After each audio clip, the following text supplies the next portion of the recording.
Hello and welcome to the 2024 edition of the CSPC interview series.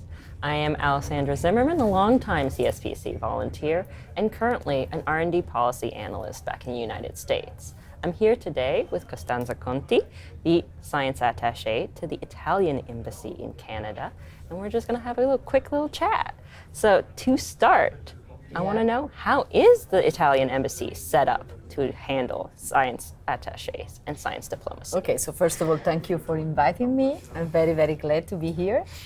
And to start, I can tell you that we get quite of support at the embassy. I'm a scientific attaché, so I'm not a diplomat by career. I'm actually professor at the University of Florence of numerical analysis.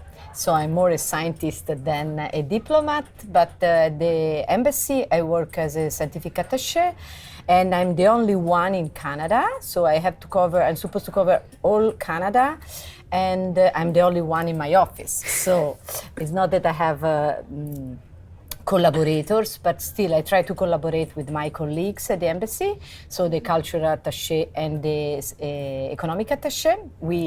Whenever possible, we organize things together. And Italy also has some Institute of Italian Culture, one in Montreal, one in Toronto. So whenever there is activity that involves science and technology, I work with them, trying to optimize our activity. We have a dedicated fund for the promotion of Italy at the embassy. This is important because it's not money that is supposed to be used for the running of the embassy, but it's just for us to be used for the promotion. And I can use it freely to organize events, to invite people. And we also have an office in Roma that is dedicated to scientific attaché. And so I can communicate with them, ask for advice, send information, get information from them, and through them I can even reach all the ministries that are involved with science, so University of Research, Industrial and Innovation, Ministry of Health. So I think that is office, it's very important for us. The Minister of Foreign Affairs, they offer us also some materials. Every year they renew it. So we have, for example, digital exhibition that we can print on site and we can use during our events. And this certainly helps because we don't need to care about organizing and preparing material. Last but not least, the network of scientific attaché is very helpful. We are 40 more or less all over the world, 4 space attaché, and I think 8 agricultural experts.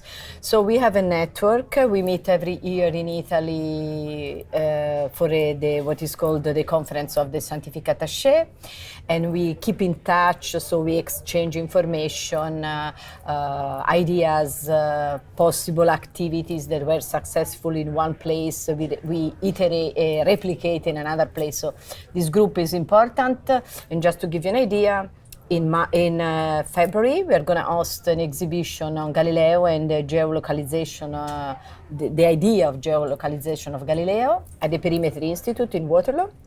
That was an idea and an exhibition created for the Italian embassy in Paris, and now is traveling here to Canada for Canadian. Sounds exciting. Also exciting are the several awards you and the Foreign Ministry offer. So there is the Bilateral Science Cooperation Awards as well as the Ingegno Italiano Awards. Yeah. So can you talk a little bit about what kind of things get awarded and how that helps scientists across borders? Sure. Yeah, the Minister of Foreign Affairs, they offer every year, now for 8 years, I think, 3 prizes. So one is the Italian Bilateral Cooperation Award, and the idea of this prize is to promote Italians that are working abroad, but they are keeping connection with Italy. That's a crucial request.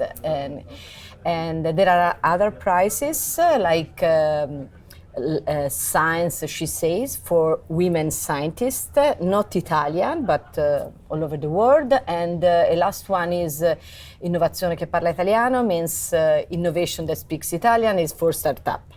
These prizes are totally managed by the Minister of Foreign Affairs, so I'm not personally involved in the evaluation, but are certainly important because then the ceremony is at the Conferenza degli Addetti Scientifici, so at our conference, and the minister is offering the prize. Of course, the scientists, they feel evaluated and considered by Italy.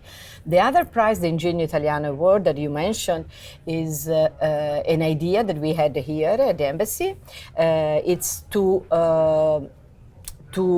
consider Italian scientists working in Canada that they were creative in their activity. So in a way, we want to celebrate our creativity, which is a peculiarity, I think, of Italian scientists. So Italian Ingegno. And this prize is very important. For me, it was crucial last year because I can discover scientists that I didn't know, the work they do. We have a big diaspora here in Canada. The scientific diaspora is about 600 scientists. They do a great job. They even have a very high-level positions in their institutions. So this is a way to discover them and to consider to put in evidence their activity. Last year, for example, the winner was Andrea Damascelli, professor of physics at the University of British Columbia, founder and director of the Institute of Quantum Materials. And I didn't know him. I didn't know how much is recognized all over the world. So for us to have him here, to have a ceremony was really important, and for him also. Yes, so recognition is important, and we recognize that you've been in your position for about a year now. So even more than 1 year, yeah. What new science diplomacy opportunities do you see for your next year plus? Yeah. So when I arrived here in Canada at the beginning of January 2023, I realized that there's not much in terms of official bilateral agreements, particularly in science and technology sector. And this is strange because Canada and Italy are friends, allies, they are partners in several multilateral fora. And the Italian diaspora, not only the scientific one, but the total diaspora is huge. I think it's one of the biggest in the world. So all these people that have Italian origin, they keep a lot of connection with Italy. And so it's a real pity not to officialize the relation between the two countries. So what I think we need is something like a specific bilateral agreement on science and technology, something like what we call in Italy executive protocols. The Minister of Foreign Affairs, they have executive protocols with many countries all over the world. I counted more or less 25. And it means the Minister of Foreign Affairs identify a counterpart in the country, and they both support economically either projects among research groups or the mobility of researchers. Mobility of researchers means that they just support travel expenses and local expenses, for example, of scientists coming to Canada and vice versa.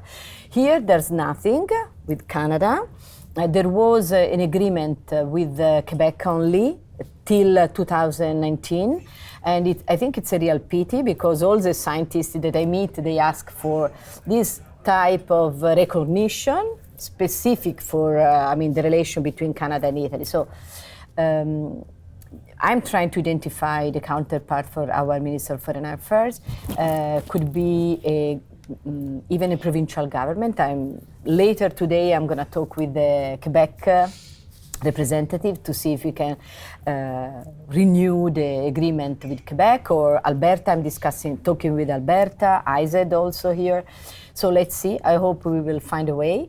And because, this kind of support, which is not a huge one, could help to foster the collaboration, and can be, I mean, a prelude for other type of interaction in a bigger context, like, for example, Horizon Europe. I mean, if the researchers, they start to work together, then they can also apply for a huge project within Horizon Europe, for example. Okay, so it sounds like you're already experiencing the benefits of CSPC a little bit. Yeah, exactly. But my next question is, what do you think about the Centers for Science policy, the Canadian Centre for Science Policy, and its position within the community? Well, so this is my first time here at this conference. Last year I was not thinking about taking part, but a colleague from the Embassy of Germany recommended me to participate, and I'm really impressed. I have seen yesterday how many scientists, policymakers, innovators are present here. I met many people that I already knew, but also new one. So I'm really impressed. I think it's a huge amount of work, very well done. And I think, in this way, Canadians can work all together, trying to find a common language to solve problems, to not only Canadian problems, but also global challenges.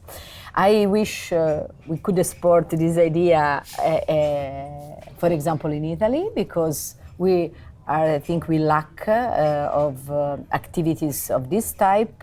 We really would need a more effective means to let scientists and policymakers talk together.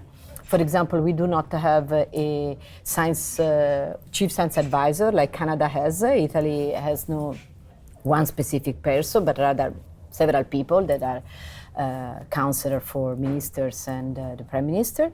And yes, I think as a scientist, for example, in my previous life, I've never been involved in an event like that, not even in a more scientific event with topics related to policy. So I really think that in Italy we have to work on the culture of science policy. And then I congratulate with the organizer, with all the volunteers, because you are making a great effort for your country and for all of us. Well, there's clearly a lot to watch out for you. You have many, many plans. Thank you, everyone, for being here with us today. And I hope you watch all of the other interviews. Thank you. Thank you for inviting me.